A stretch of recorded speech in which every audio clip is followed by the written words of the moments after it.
Intan Purwaningtyas yang kerap dipanggil dengan nama Intan adalah sosok wanita cantik, tinggi semampai, berkulit putih. Siapapun lelaki yang melihatnya akan terpesona ketika memandangnya. Intan bekerja sebagai seorang sekretaris di sebuah perusahaan ternama di kotanya, yang mengharuskannya untuk berpenampilan anggun, menawan, dan seksi. Itu tak lain syarat yang harus dilakoninya.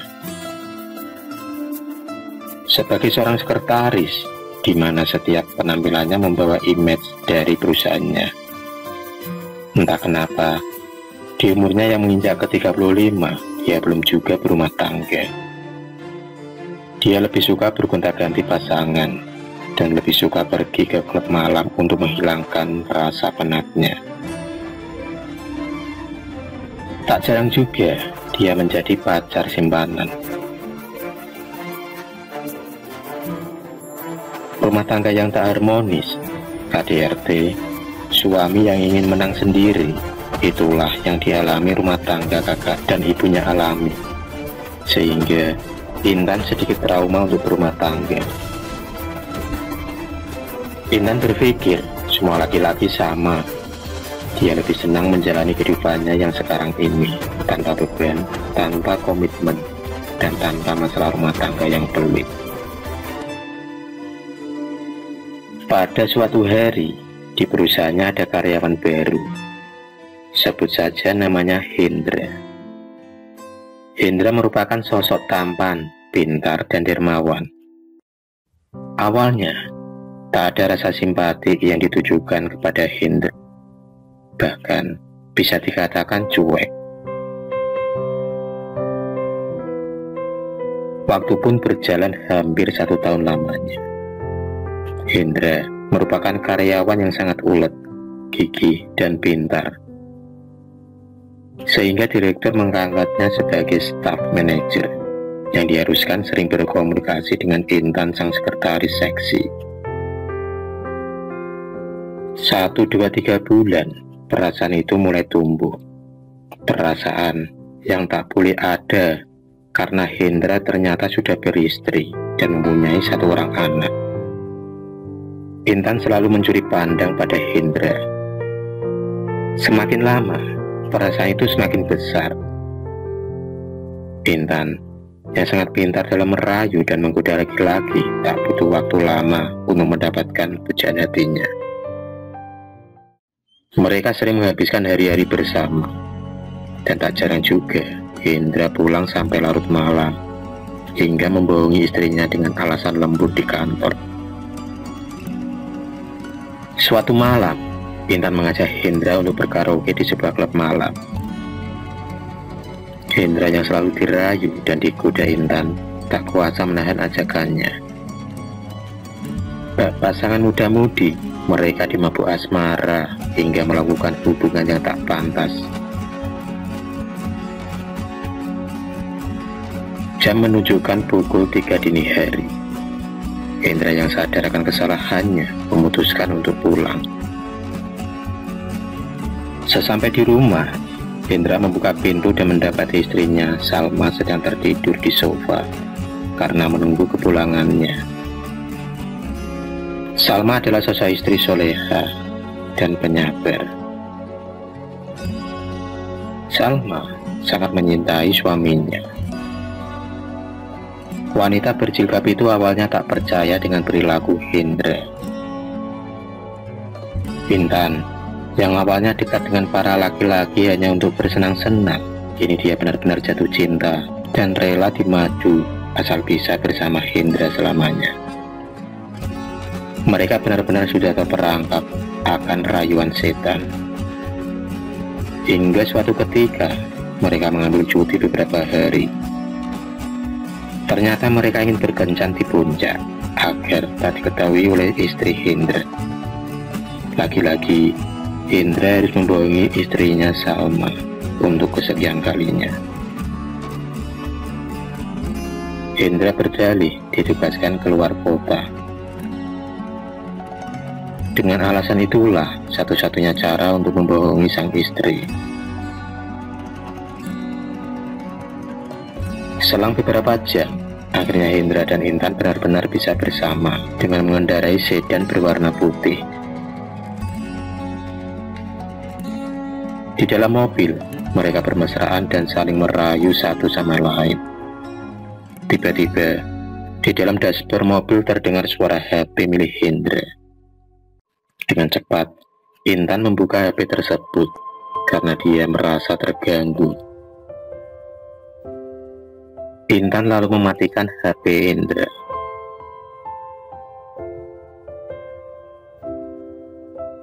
Salma berulang-ulang kali menelpon, tapi hasilnya sama, tak diangkat oleh suaminya. Akhirnya, Salma mengirimkan pesan kalau anaknya bagus, demam dan ingin bertemu dengan ayahnya. Hendra mencoba merebut HP yang masih dipegang oleh Intan.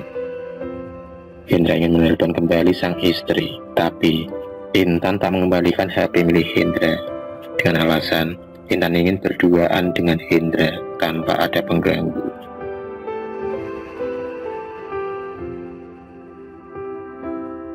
Mereka pun saling berebut HP, hingga Intan melempar HP itu keluar jendela. Pertengkaran antara mereka akhirnya tak terelakkan, hingga mobil Hendra menabrak pohon di pinggir jalan dan terlempar ke dasar jurang yang sangat curam. Hari pun mulai berganti. Salma tampak resah karena suaminya sudah 3 hari tak ada kabar. Hingga pada suatu malam, Salma bermimpi didatangi oleh suaminya dengan wajah pucat dan penuh luka. Hendra memeluk anaknya dan berpamitan kepada Salma. Salma pun terbangun dan punya firasat yang jelek. Salma segera mengambil air wudhu untuk melaksanakan sholat malam. Saat menuju ke kamar mandi, dia kaget karena ada suara air gemericik dari dalam. Saat membuka pintu, tak ada orang di sana.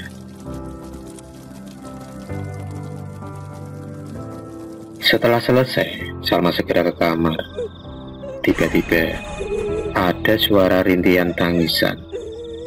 Tak hanya itu, terdengar juga kata maaf. Tibalah 7 malam dari kepergian Hendra, tepatnya malam Jumat Kliwon. Lagi-lagi, Salma mendengar suara tangisan seorang wanita. Suara yang sangat meratap penuh kesedihan dan penyesalan.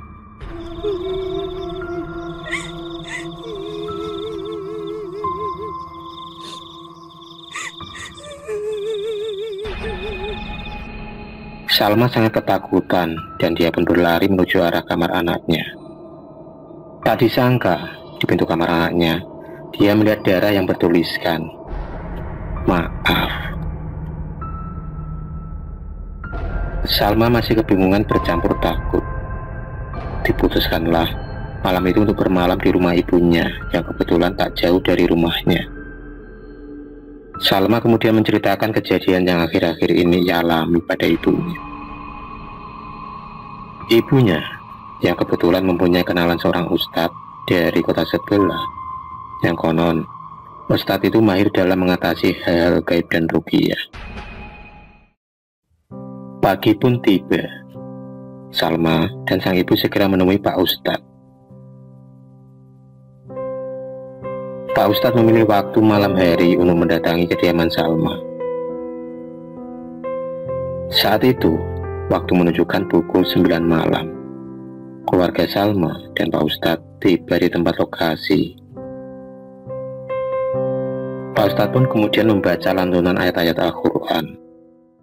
Selang beberapa jam kemudian, tampak sosok berdiri di pojok taman. Sosok berambut panjang memakai baju jompang-cambing yang tampak berlumuran darah. Lagi-lagi, wanita itu menangis seraya minta tolong. Pak Ustadz pun berinteraksi dengan makhluk itu dan bertanya kenapa mengganggu keluarga Salma.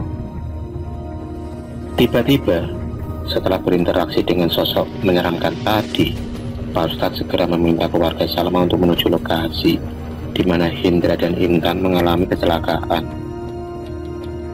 Salma tampak kebingungan, karena waktu itu Pak Ustadz belum menceritakan kejadian sebenarnya. Sesampai di sana, tepatnya di sebuah pohon besar, Pak Ustadz langsung melantunkan ayat-ayat Al-Quran.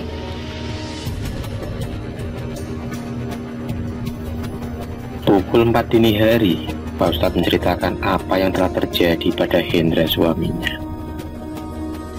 Bak sambaran petir di siang bolong. Salma marah bercampur sedih dan menangis meraung-raung. Salma memanggil-manggil nama Hendra suaminya, dan sempat beberapa kali ia tak sadarkan diri. Pagi hari, tepatnya pukul 7 pagi, keluarga segera memanggil bantuan polisi dan tim SAR. Dikarenakan medan yang curam dan dipenuhi dengan semak belukar, pencarian membutuhkan waktu berjam-jam lamanya.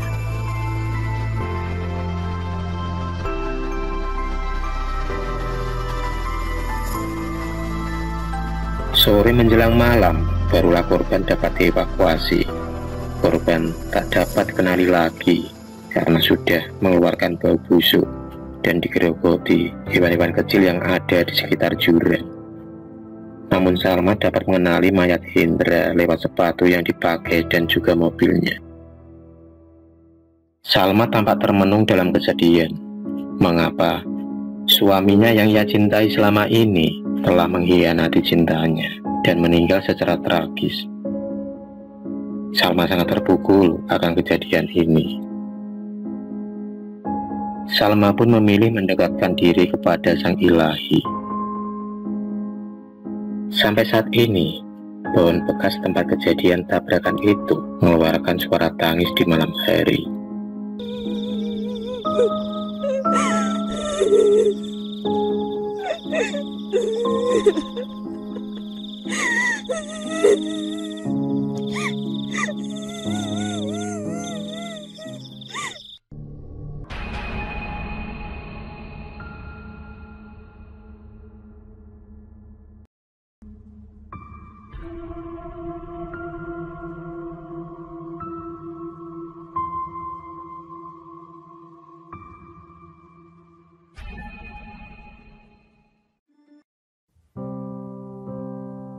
Kang Diman, atau yang akrab disapa dengan Kang Maman, malam itu sedang melaksanakan tugasnya sebagai seorang hansip di desanya Mejobo, Jawa Timur.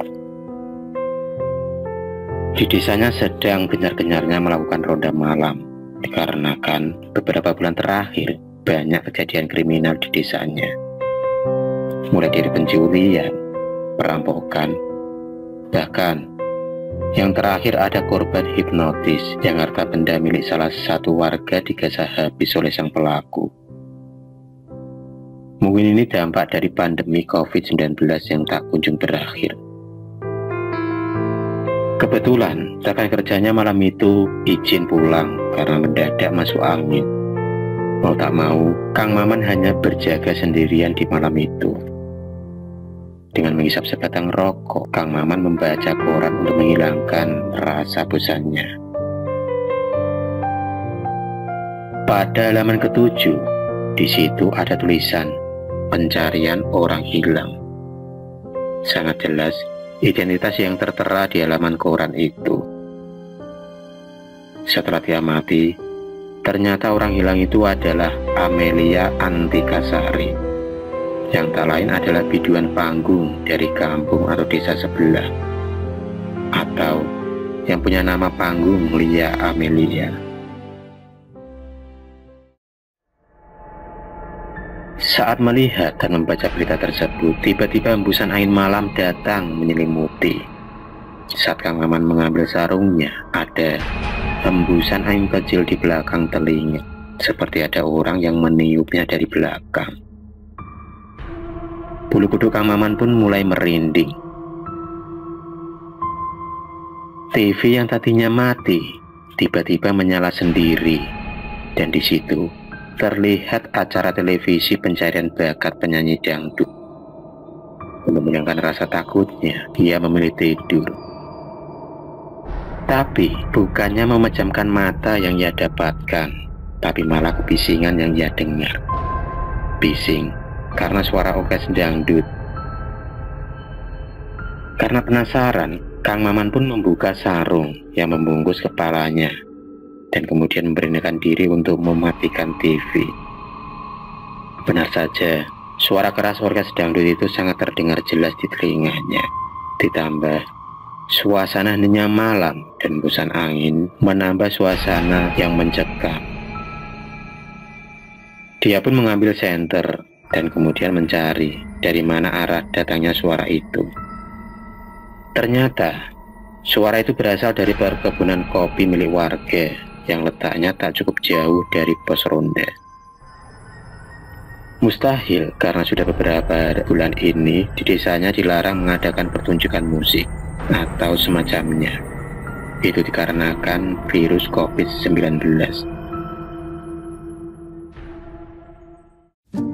Pagi pun tiba.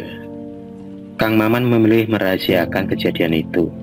Dia berpikir kalau dia bercerita sama orang lain, pastinya semua orang takut dan tak ada yang mau ikut ronda malam. Malam harinya, bukan Kang Maman yang ngeronda, melainkan rekan kerjanya, yaitu Kang Soleh. Dan ternyata, Kang Soleh pun ikut merasakan apa yang dialami oleh Kang Maman. Malam itu, bahkan banyak warga yang juga melihat orkes saat melintas di jalan pada jam di atas 12 malam. Akhirnya warga berbondong-bondong untuk melapor kejadian itu kepada Pak RT. Dengan penuh rasa penasaran, warga dan Pak RT menuju lokasi di mana sering terlihat ada pertunjukan orkes dangdut di malam hari. Astagfirullah, teriak salah satu warga yang berada di semak-semak. Ternyata di situ ditemukan seorang mayat wanita yang dibungkus dengan karung goni. Di sisi lain, tampak Vita, wanita cantik bertubuh seksi. Tampak takut dan gelisah.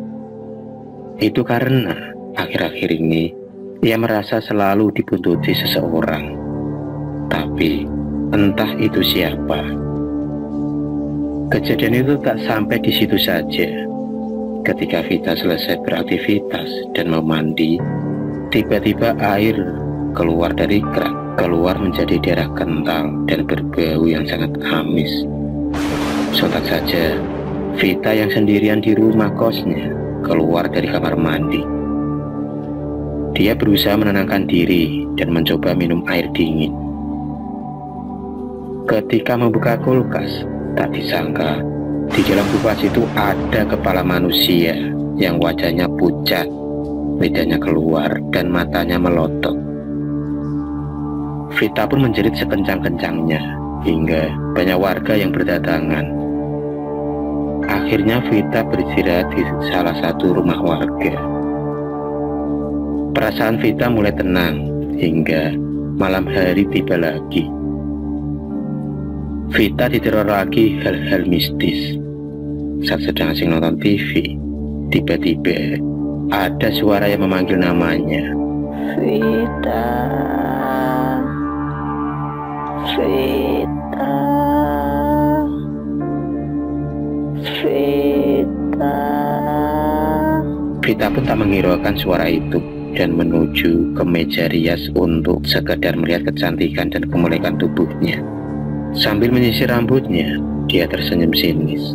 Hah, sekarang tak ada lagi saingan dalam hidupku, ucap Vita.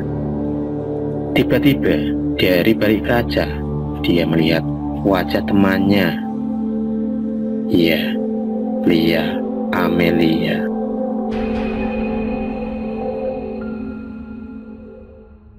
Vita pun lari dan berusaha menutupi wajahnya. Tapi usaha itu sia-sia. Dia tetap saja diikuti sosok misteri itu. Saat bersembunyi di balik selimut, sosok itu tampak berada tidur di sampingnya. Tampak jelas, wajah seram itu menoleh tepat di muka Vita, hingga membuat tubuh Vita lemas dan tak sadarkan diri. Tak terasa, pagi pun tiba. Vita segera bangun dari pingsannya. Entah kenapa, saat itu dia mengambil ponsel dan melihat foto-foto kebersamaannya dengan Lia, sahabat sekaligus teman kerjanya di panggung hiburan. Tak terasa, air matanya menetes dan sangat merindukan sosok Lia, sahabatnya. Ada rasa penyesalan yang dalam dan kesedihan yang begitu kuat. Siang harinya, dia putuskan pergi ke kantor polisi untuk membuat pengakuan.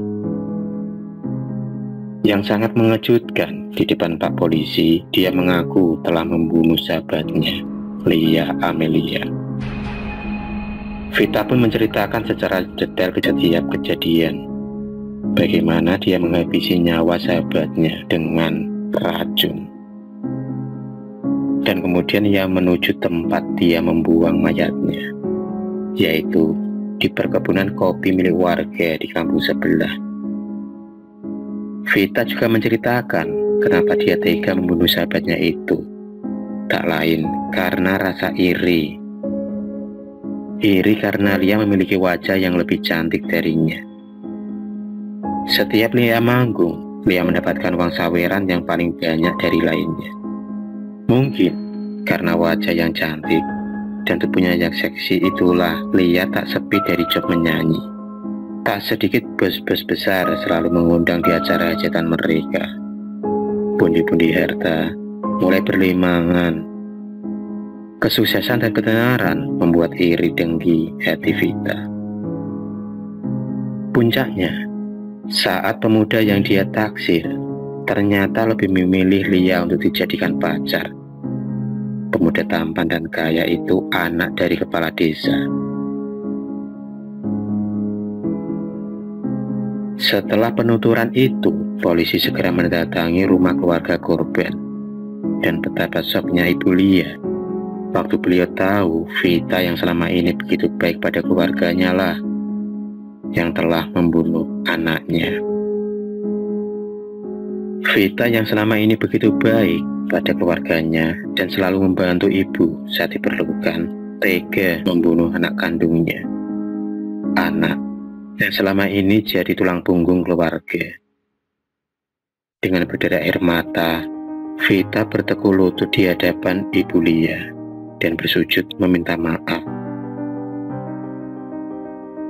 Ibu Lia pun tak bisa menahan air matanya. Vita yang sudah dianggap sebagai anaknya sendiri tega menusuk dari belakang. Akhirnya Vita harus mempertanggungjawabkan perbuatannya dan mendekam di jeruji besi untuk waktu yang cukup lama.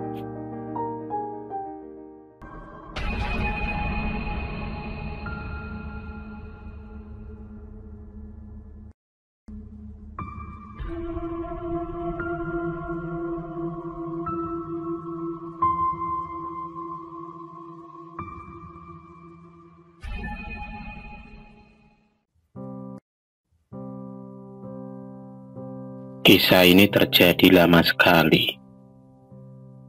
Ningsih merupakan gadis desa berusia 19 tahun, anak dari pasangan suami istri, yaitu Pak Kasman dan Bu Darmi. Ningsih tumbuh menjadi gadis cantik yang menawan. Setelah lulus sekolah SMA, dia memilih membantu meneruskan pekerjaan ibunya, yaitu sebagai penjual jamu gendong. Ningsih sangat menyukai pekerjaan barunya itu. Meski banyak teman sebayanya yang mencemooh dan mencibirnya karenanya menjadi seorang penjual jamu gendong. Jamu yang diracik Ningsih dan ibunya itu sangatlah manjur dan mujarab karena merupakan ramuan tradisional turun-temurun dari neneknya. Semenjak umur 15 tahun, Ningsih rutin minum jamu kunyit asam dan beras kencur sampai sekarang. Tayal, Ningsih memiliki kulit yang mulus, kencang dan bersih.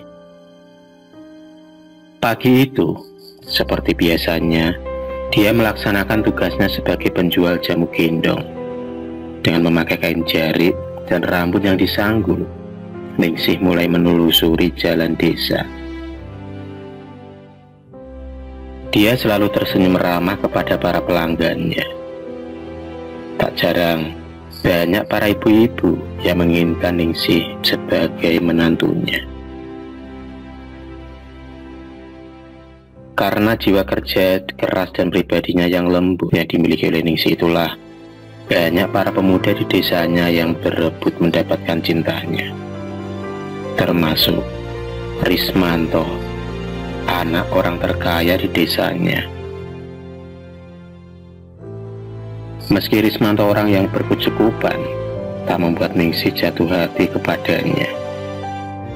Berbagai cara dilakukan untuk mendapatkan gadis pujanya itu, tapi semua sia-sia belaka. Karena Ningsih selalu saja menolak setiap kali diajak kencan. Meskipun selalu ditolak Ningsih, Rismanto tak patah semangat. Dia malah semakin penasaran karena Ningsih berbeda dengan gadis yang lain. Ningsih tak silau akan harta yang dimiliki oleh Rismanto. Pernah, pada suatu hari, Rismanto mengiming-imingi Ningsih dengan rumah mewah yang akan dibangun untuknya jika Ningsih mau menikah dengannya. Tapi, semua itu ditolaknya secara mentah-mentah dengan alasan uang yang dimiliki Rismanto adalah uang kedua orang tuanya. Hingga pada suatu hari, Ningsih berjualan jamu gendongnya. Ningsih bertemu dengan seorang pemuda dari kota. Namanya Ardi.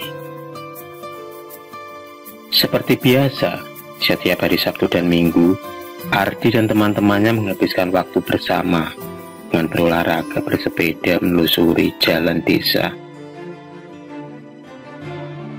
Dari desa ke desa itulah cara Ardi menikmati indahnya alam semesta. Dan pagi itu, tak sengaja dia bertemu dengan Ningsih, gadis penjual jamu gendong yang ayu itu. Ningsih pun menawarkan dagangannya kepada Ardi dan teman-temannya yang sedang beristirahat di bawah rindangnya pohon beringin. Mas, jamune mas, monggo. Dengan tersipu malu dan manis itu, Ningsih menuangkan jamu penambah stamina ke dalam gelasnya. Tampak Ardi mulai terpesona dengan wajah cantik Ningsih. Dia pun tak henti-hentinya memandangi wajah gadis cantik itu. Setelah berkenalan, Ardi meninggalkan Ningsih dan melanjutkan kegiatan bersepedanya. Sejak pertemuannya itulah, Ardi selalu rutin mengunjungi desa Ningsih dan tak lupa membeli jamu dari Ningsih hingga 2 bulan lamanya. Akhirnya Ardi mengutarakan cintanya kepada Ningsih, dan kali ini Ningsih menerima cinta Ardi. Rismanto yang mendengar kabar itu sontak saja marah dan ingin menghajar siapa saja orang yang telah merebut hati Ningsih darinya. Rismanto segera mendatangi rumah Ningsih, berharap kali ini Ningsih mau menerima pinangannya. Tak disangka, Rismanto malah mendapati Ardi sedang duduk berdua di teras bersama Ningsih. Rismanto pulang dengan hati yang berkecamuk. Rasa marah, cemburu, dan harga diri yang telah diinjak-injak selalu menghantui hari-harinya. Ia pun semakin dendam kepada Ningsih. Ia pun semakin dendam ketika Ningsih mengembalikan semua barang yang telah diberikannya.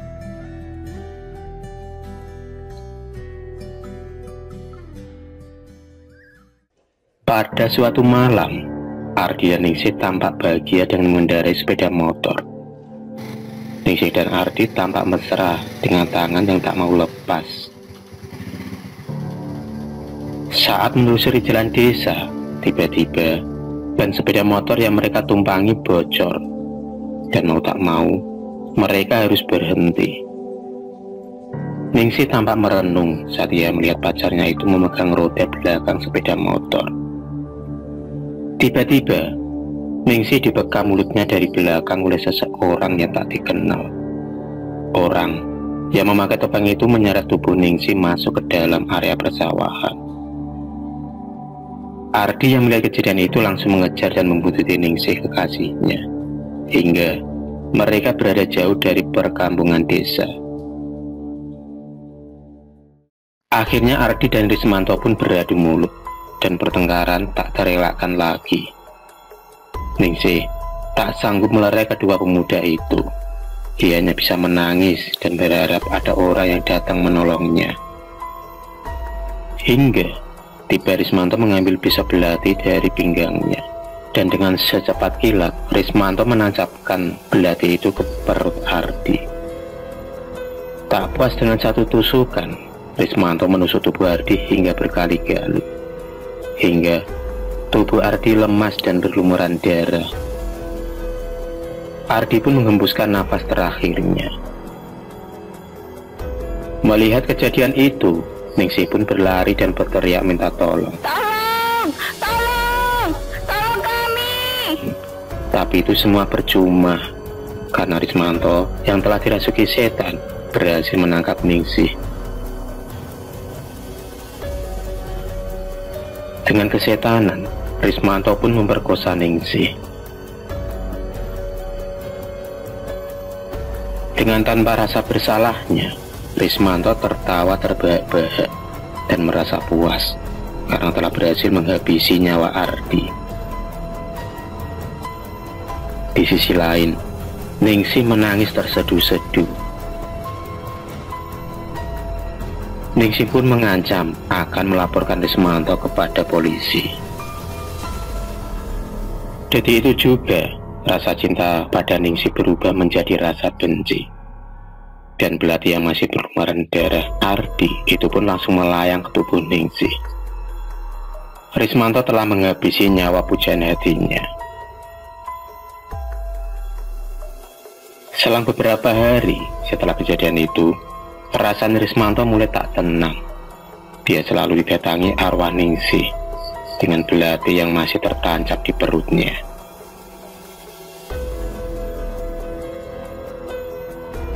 Hingga Rismanto mendatangi seorang dukun, dan dia berharap bisa mengusir arwah Ningsih yang gentayangan. Sepulang dari rumah sang dukun, di tengah perjalanan, tiba-tiba lampu motornya mati dan tak bisa jalan. Sialnya, Rismanto saat itu sendirian. Dia pun menuntun motornya dalam kegelapan malam, hingga tak sadar motornya berhenti dan tak bisa dituntun lagi. Setelah melihat sekeliling, Rismanto terkaget karena lokasi itu adalah tempat di mana Ardi dan Ningsih dihabisi.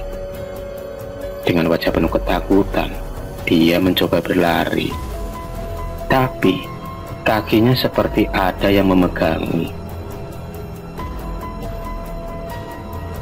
Saat Rismanto melihat ke bawah, ternyata ada tangan dengan kuku yang sangat lancip dan berlumuran darah. Terlihat jelas sosok itu dengan mata melototnya terus saja menatap Rismanto, disertai suara cekikikan yang melengking. Tak hanya itu, di depan muka Rismanto juga terlihat wajah menyeramkan. Sosok tinggi besar dengan wajah yang pucat dan kepala yang bisa memutar dengan sendirinya. Di sisi lain, sosok wanita berambut panjang terus saja mencakar-cakar punggung Rismanto dan terbang di atas kepalanya, lalu menuju ke sebuah ranting pohon karet. Di sebelah sosok makhluk menyeramkan itu tampak kain jari yang biasa digunakan Ningsih untuk menggendong jamu. Tiba-tiba Rismanto terbang dengan sendirinya menuju kain jari itu dan menggantungkan lehernya dengan mata yang melotot dan lidah menjulur. Rismanto pun tewas seketika itu tergantung di pohon karet. Keesokan paginya, orang tua Rismanto mencari anaknya yang tak pulang dari semalam. Akhirnya mereka pun menemukan sepeda motor milik anaknya tergeletak di tengah jalan. Orang tua Rismanto beserta para warga sekitar mulai mencari keberadaan Rismanto. Hingga akhirnya ada salah satu warga yang melihat jenazah Rismanto tergantung di pohon karet. Warga dan pihak kepolisian yang datang berbondong-bondong ke lokasi yang tak jauh dari penemuan mayat Rismanto itu pun juga menemukan jenazah Ningsih dan Ardi yang mulai membusuk dan mengeluarkan bau yang tak sedap. Orang tua dari ketiga pemuda-pemudi itu tak kuasa melihat penemuan anak mereka. Sampai sekarang tak ada yang berani melewati jalan itu pada malam hari, karena sering terlihat sosok wanita menggendong jamu yang dipercaya itu adalah sosok arwah Ningsih.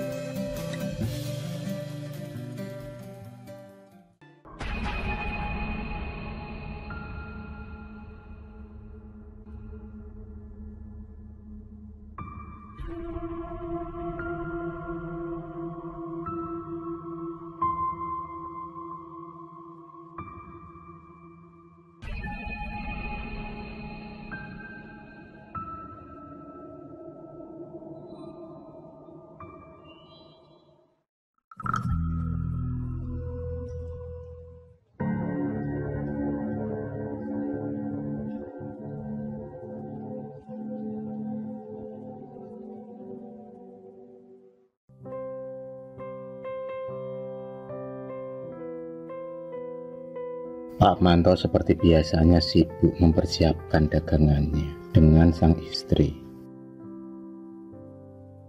Dari fajar menyingsing, mereka sudah mulai masak, karena mereka sendiri adalah pemilik warung makan yang ada di pojok jalan dekat pasar. Warung mereka sangat ramai setiap harinya, karena di samping makanan yang enak, Pak Manto juga terkenal ramah pada setiap pelanggannya. Meski mereka hanya pedagang kecil, tapi mereka bisa menyekolahkan anak-anaknya sampai ke jenjang yang lebih tinggi. Bahkan, anak sulungnya sudah sarjana dan bekerja di sebuah perusahaan yang terkenal di daerahnya. Pada suatu hari, seperti biasanya, Pak Manto berangkat ke pasar untuk membeli kebutuhan dagangannya. Tak sengaja, dia bertemu dengan seseorang yang tak lain teman dari kampung semasa kecilnya. Mereka berdua pun ngobrol dan saling melepaskan rasa rindu. Pak Mastur, yang dulu semasa kecilnya mempunyai tubuh gempal, kini berubah menjadi lelaki kurus. Bahkan bisa dibilang kurang terurus. Pak Mastur sendiri adalah penjual siomay keliling. Dulu, Pak Mastur dan Pak Manto sama-sama perantau dari kampung halamannya. Tapi nasib mereka berbeda. Pak Manto memiliki usaha yang cukup pesat dan Pak Mastur sendiri, usahanya seperti berjalan di tempat. Jangankan menabung, kebutuhan sehari-hari saja terkadang masih ngutang di warung-warung terdekatnya. Setelah obrolan mereka cukup lama, akhirnya Pak Manto berpamitan pulang lebih dahulu. Tak lupa, Pak Manto pun memberikan alamat rumahnya kepada Pak Mastur, berharap Pak Mastur datang ke rumahnya untuk ngobrol lebih banyak lagi.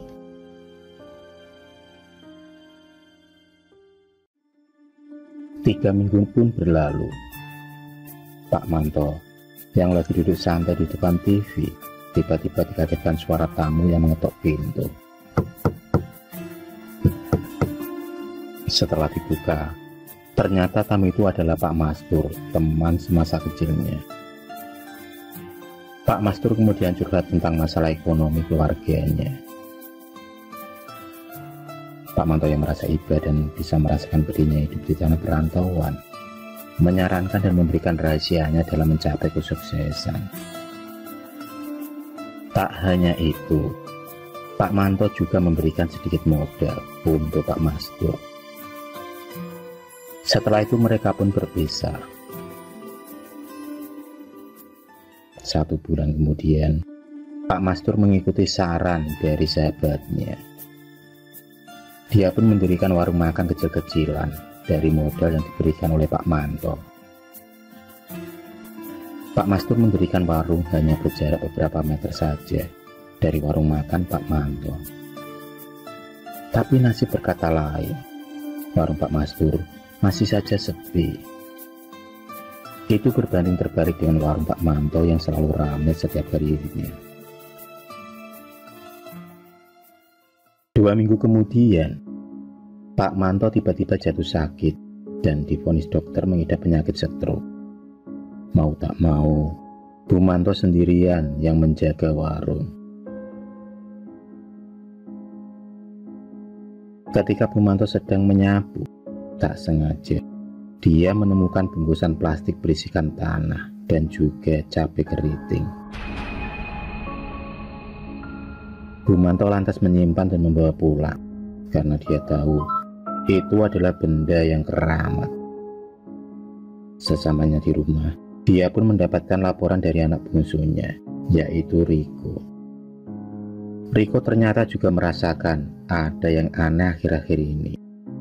Dia merasakan bau busuk seperti bangkai.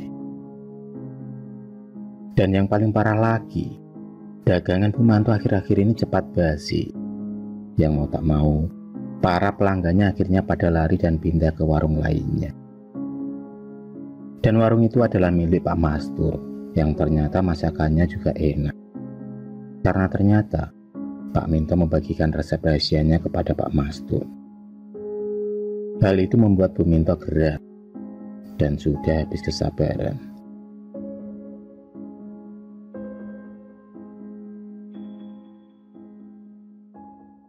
Suatu hari, ada salah satu pelanggannya yang tak sengaja bertemu dengan Bu Minto di pasar. Pelanggan itu pun menanyakan, kenapa akhir-akhir ini warungnya ditutup terus. Yang membuat aneh Bu Minto adalah, kenapa banyak orang yang mengatakan warungnya tutup, padahal dengan jelas-jelas warung Bu Minto selalu dibuka. Dan Bu Minto juga sering melihat pelanggannya yang sudah jelas-jelas memarkirkan motornya di depan warung, tapi malah pindah ke warung Pak Mastur.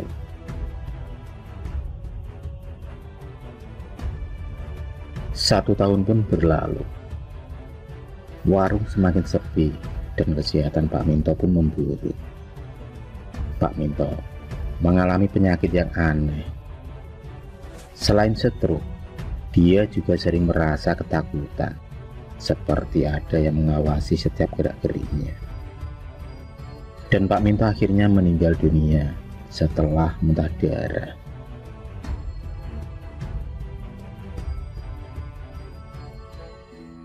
Pak Mastur yang takziah ke rumah Pak Minto masih tak menyangka sahabatnya itu pergi dengan begitu cepat.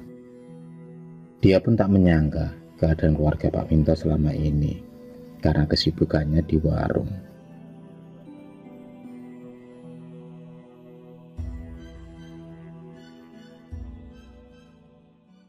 Setelah 40 hari sepeninggal Pak Minto, Bu Minto beserta anak sulungnya Wawan berencana ke rumah dukun atas saran dari temannya.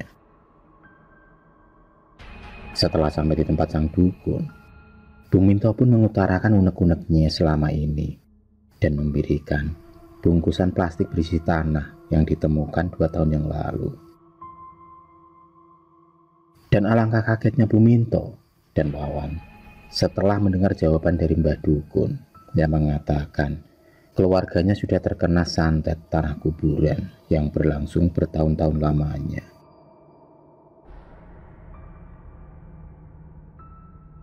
Bu Minto sempat bertanya siapa pelakunya, dan jawaban dari Mbah Dukun adalah orang terdekat keluarga Pak Minto sendiri. Entah mengapa hanya Pak Mastur lah yang tertuju dalam pikirannya. Karenanya dia yang selama ini dekat dan warung Pak Mastur menjadi ramai. Semenjak Pak Minto sakit, Bu Minto yang tersulut api emosi meminta Mbah Dukun untuk mengembalikan santet kiriman itu kepada Pak Mastur. Tapi semua itu dilarang oleh Wawan karena dia tahu tuduhan ibunya tanpa bukti. Akhirnya Wawan pun mengajaknya pulang dan mencoba menenangkan ibunya.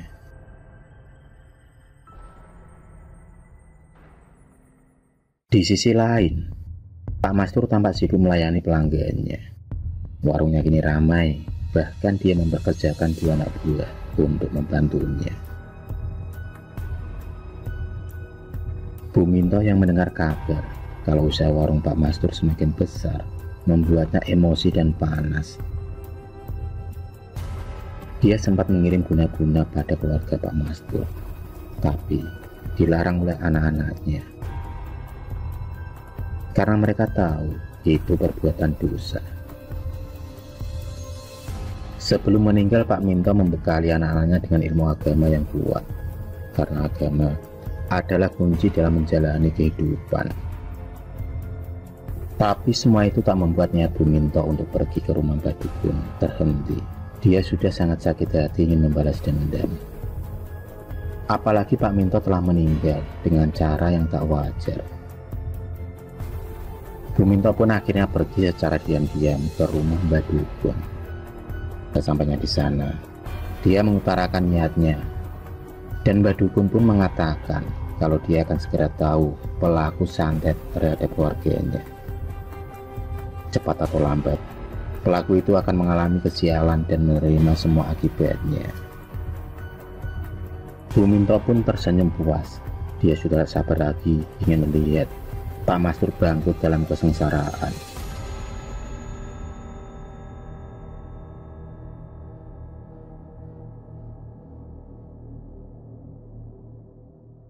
Dua hari pun berlalu.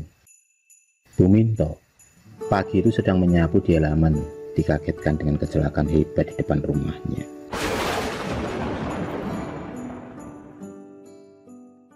Motor metik yang bertabrakan dengan mobil sport itu hancur hingga motor itu tak berbentuk lagi.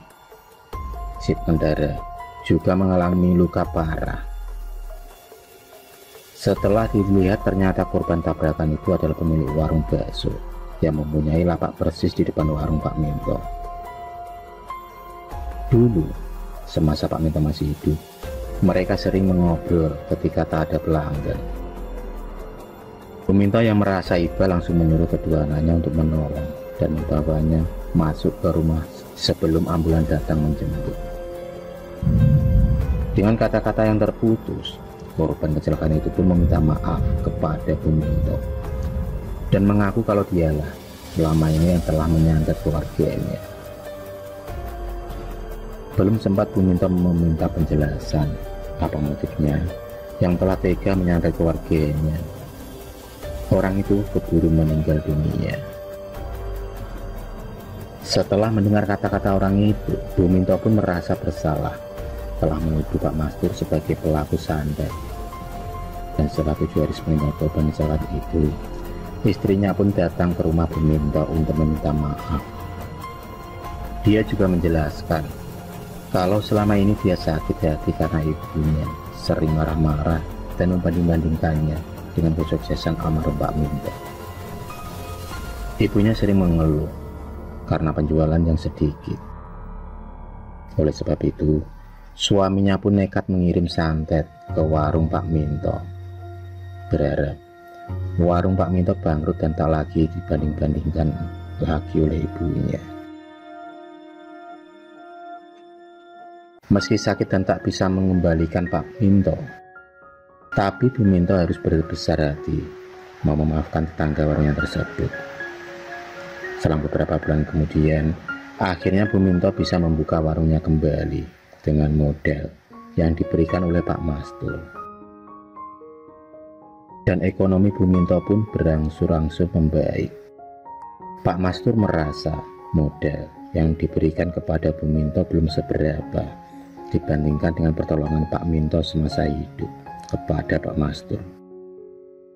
Sampai sekarang, kedua keluarga itu pun bersahabat dengan baik, bahkan melebihi saudara.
Maharani tampak asik melayani para pelanggan-pelanggannya.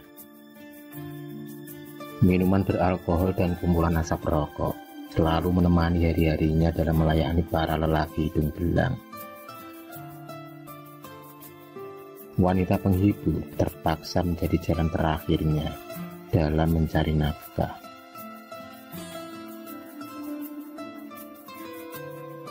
Dulu, sebelum menjadi kupu-kupu malam, Rani bekerja sebagai penjual gorengan di terminal bus. Dagangannya tak begitu laku, apalagi kalau gorengan-gorengan itu dalam keadaan dingin. Tubuhnya lusuh dan kusam. Bau knalpot yang melekat di bajunya selalu mewarnai hari-harinya. Itu jauh berbeda dengan penampilan Rani yang sekarang. Tubuhnya wangi, bajunya seksi, dan tampilannya yang begitu menarik setiap kali kamu ada melihatnya. Perubahan dalam kehidupan Rani tak luput dari rayuan Mami Ratih, seorang mucikaris sekaligus orang yang membawa Rani dalam kehidupan malam.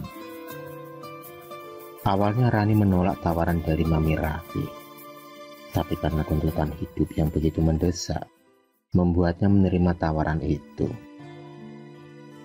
Lorong, itulah sebutan orang-orang sekitar menyebutnya.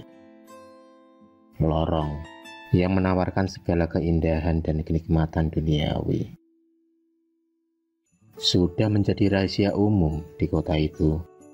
Bahkan, tempat yang konon dulunya hanya berdiri warung makan, kini berubah menjadi tempat penghibur dengan berkedok warung kopi.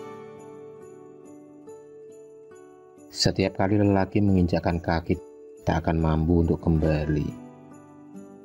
Seketika itu iman dipertaruhkan. Warga sekitar tak diam begitu saja. Mereka pernah melaporkan praktek maksiat di tempat itu. Karena bagaimanapun, masih banyak orang yang mempunyai iman, tak ingin kotanya tercemar nama baiknya.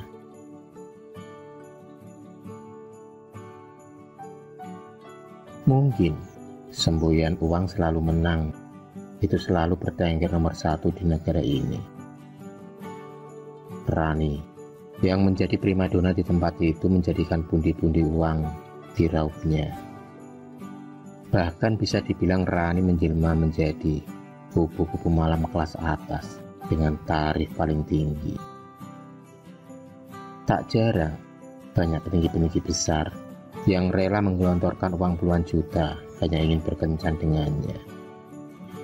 Pesona yang dimilikinya membuatnya sombong dan angkuh. Dia tak mau berteman dengan gadis-gadis yang baru di tempat itu. Bahkan, tak jarang banyak orang yang mendoakan agar Rani mendapat karma dari Tuhan akan perilaku buruknya itu.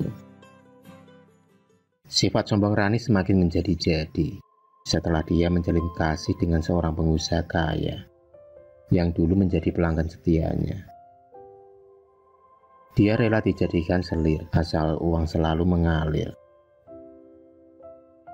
Rahasianya bisa ditutup rapat dari istri sah Pak Heru selama bertahun-tahun. Hingga Pak Heru bertemu gadis cantik berwajah ayu. Mulan, pendatang baru itu sekejap menjadi primadona, menggeser Rani. Rani serta-merta tak hanya diam begitu saja. Dia tak terima posisinya digeser oleh seorang gadis desa yang masih lugu itu. Entah kenapa Wulan selalu mempesona di mata para lelaki hidung belang. Mungkin karena sifat yang masih malu-malu dan masih muda itulah yang membuatnya menjadi rebutan di kalangan buaya darat. Termasuk juga Pak Heru yang ternyata diam-diam terpikat akan pesona Wulan. Rani sangat marah mengetahui kabar itu dari teman baiknya. Sudah pasti pundi-pundi uang tak akan didapatkannya lagi, karena selama ini Rani menjadikan Pak Heru sebagai mesin ATM untuknya. Dia tak ingin jatuh miskin kembali. Rani sudah terlena dengan kehidupan koya-koya dan gemerlapnya malam. Segala cara pun dilakukan untuk memikat hati Pak Heru. Tapi sifat bosan yang dimiliki oleh Pak Heru membuatnya gampang berpaling hati. Dan hati itu kini jatuh kepada Wulan. Siang itu, Rani merenung di depan kaca. Dia menyadari kulitnya agak sedikit kendor. Itu karena umurnya yang sudah tak muda lagi. Berbeda dengan Wulan yang masih muda dan kencang. Kulitnya juga masih mulus dan segar. Tiba-tiba ada bisikan di telinganya. Entah dari mana suara itu. Rani hanya mengingat kata-kata yang menyebutkan Nyi Darmi. Nyi Darmi. Tak hanya 1-2 kali saja, suara itu selalu terngiang-ngiang di telinganya hingga berkali-kali. Hingga dia pun bercerita kepada sahabatnya yang satu profesi dengannya. Sinta, sahabatnya mengambil kesimpulan bahwa Nyi Darmi adalah seorang dukun yang bisa memasang berbagai susu. Karena Sinta sendiri mengetahui dukun tersebut dari temannya, meski dia belum pernah mencoba susu tersebut. Keesokan harinya, Rani yang ditemani oleh Sinta segera menuju ke rumah Nyi Darmi. Tampak rumah bergaya klasik, tampak begitu megah dengan arsitek Jawa kuno. Baru sampai di depan pintu rumah, Rani dan Sinta disambut oleh sosok wanita seumuran dengan almarhum ibunya. Meski sudah berumur, tapi wanita itu masih mempunyai kulit yang kencang dan terawat. Tanpa basa-basi, Rani kemudian mengutarakan isi hatinya untuk memasang susu. Syarat yang diajukan sangat tak masuk akal, yaitu meminum darah burung gagak yang masih segar. Tapi demi orang yang dicintainya, dia rela untuk melakukannya. Akhirnya darah kental pun dihisap layanan serigala yang sedang kehausan.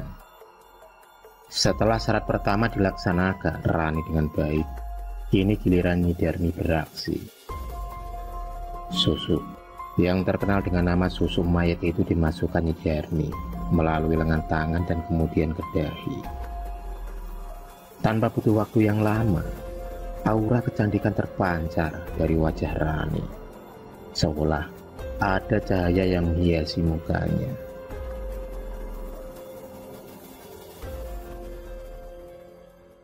Singkat cerita, Pak Heru pun kembali jatuh ke pelukan Rani. Bahkan kali ini Pak Heru lebih sayang kepadanya. Apapun yang diminta selalu diberikan, mulai dari rumah, mobil, dan perhiasan-perhiasan mewah lainnya. Rani semakin tak mau lepas dari Pak Heru. Sosok mayat yang dipakainya benar-benar memikat hati Pak Heru. Hingga suatu malam, Rani memergoki Wulan sedang asik duduk di pangkuan Pak Heru.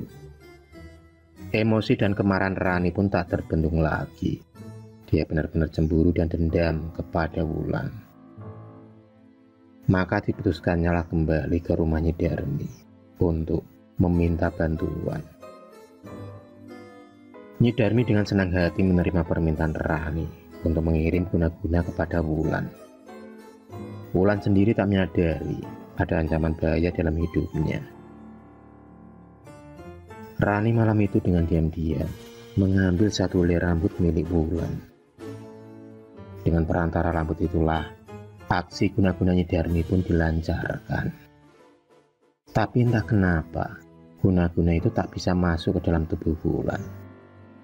Bisa dibilang ilmu hitam itu mental, tak lain karena Wulan sendiri juga dibentengi oleh seorang dukun yang amat hebat. Nyi Darmi kemudian mencoba bertarung dengan dukun tersebut. Tapi kemampuan Nyi Darmi belum sehebat dukun Wulan. Hingga Nyi Darmi pun akhirnya jatuh tersungkur dengan mulut yang berlumuran darah.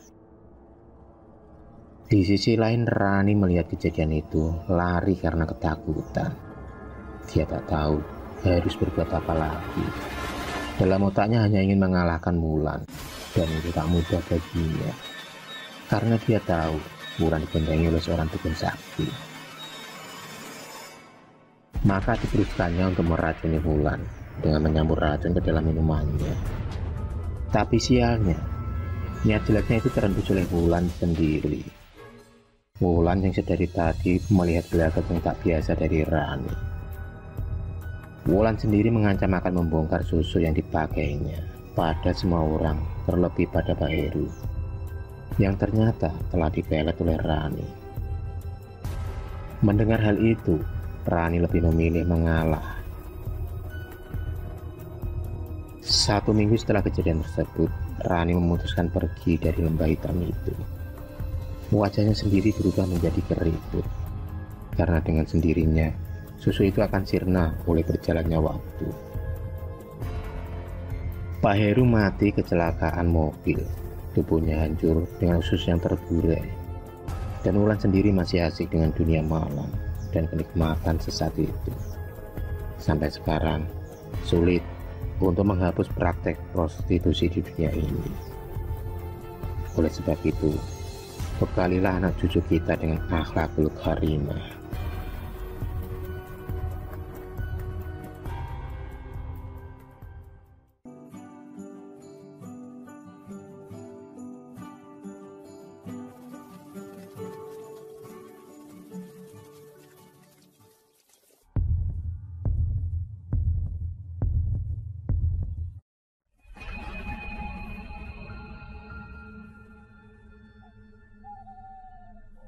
Terima kasih sudah menonton video cerita bergambar ini.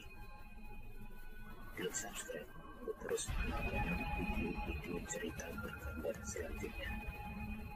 Semangat berkarya.